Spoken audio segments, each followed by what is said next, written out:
With little ones around, sweet treats disappear just like that. But did you know that children truly enjoy being in the kitchen baking up such goodies? In this video, I'm joined by a very special guest, and we're going to share a few practical tips and fun ways that children as young as 3 years old can easily help with your next baking project. So let's start by taking a look at why you may want to include them. In addition to baking being a bonding experience, this is also an opportunity to foster the creativity of your little one. It's a great way to practice fine motor skills and to practice patience. Some important things to note: if your little one will be using their bare hands for some tasks, make sure that they don't touch ingredients straight away without washing their hands thoroughly with soap and warm water.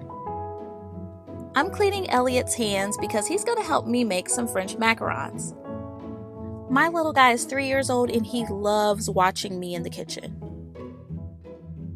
Children are so curious and they'll want to be as close as possible. For younger children, consider pulling up a sturdy step stool. I've linked a few stools similar to this one in the description below. If your baking project includes a color, allow your little one to choose that color. Make it easier by narrowing the selections first. Baking always includes exact measurements. Another easy task that your little one can do is adding pre-measured ingredients into a mixing bowl. Elliot is helping out by adding almond flour to the powdered sugar. For younger children, this task works best with dry ingredients.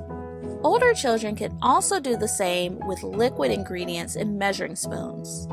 Next, your little one can help by using a whisk to start combining dry ingredients. Again, handling dry ingredients works best for younger children. A whisk is one of few staple kitchen tools that's safe and easy for children to use. Helping your little one hand over hand is another easy way to get them involved. Try sifting dry ingredients using a hand-over-hand method like this. Sifters with a rotating handle also work very well for this.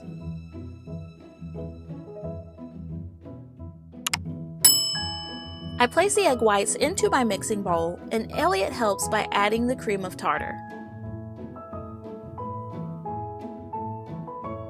After whipping up my egg whites and adding a few drops of the gel paste color that Elliot chose, I add my dry ingredients, fold them together, and then pipe my batter onto a silicone mat.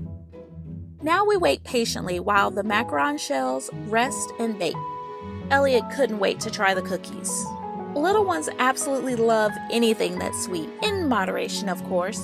So take the next opportunity to bake up a sweet memory with the little one in your life. If you enjoyed this video, please hit the like button below, share it, and subscribe to my channel for more practical baking and cake decorating tips. A very special thanks to my channel members, and to you, thanks for watching.